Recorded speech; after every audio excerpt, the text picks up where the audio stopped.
శ్రీకాకుళం జిల్లా కవిటి మండలం సిలగాం జంక్షన్ వద్ద జాతీయ రహదారిపై అర్ధరాత్రి దాటిన వేళ రోడ్డు ప్రమాదం చోటు చేసుకుంది. ఆగి ఉన్న లారీను వెనుక నుంచి ఆటో ఢీకొట్టింది. ఈ ప్రమాదంలో కవిటి మండలం మున్నిపుట్టుగా గ్రామానికి చెందిన 3 ప్రయాణికులకు గాయాలు కాగా ఆటో డ్రైవర్ క్యాబిన్లో ఇరుక్కొని ఆహాకారాలు చేశారు. బాధతో విలవెల్లాడుతున్న తండ్రిని చూసిన 3 చిన్నారులు తండ్రిని కాపాడమంటూ జాతీయ రహదారిపై వెళ్తున్న వాహనాలను ఆపే ప్రయత్నం చేశారు. చిన్నారుల అభ్యర్థన ఏ ఒక్క వాహన డ్రైవర్ కూడా వినకుండా తమ వాహనాలను ముందుకు పోనిచ్చారు. అదే సమయంలో అటుగా వెళ్తున్న 1033 నేషనల్ హైవే పెట్రోలింగ్ సిబ్బంది ప్రమాద ఘటనను చూసి హుటాహుటిన సహాయక చర్యలు చేపట్టారు.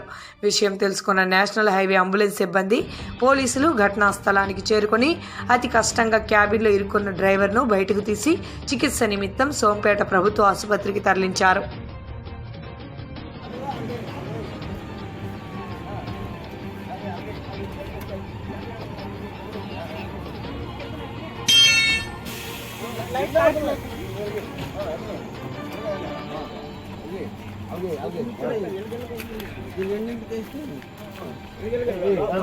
లోపలికి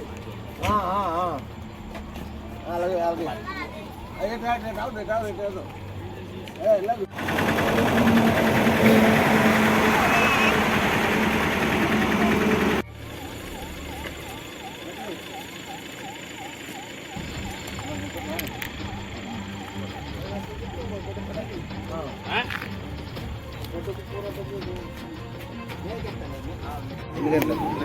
బాబు టైం ఎంతనైనా ఎన్ని గంటలు కరెక్ట్గా జరిగింది ఇది?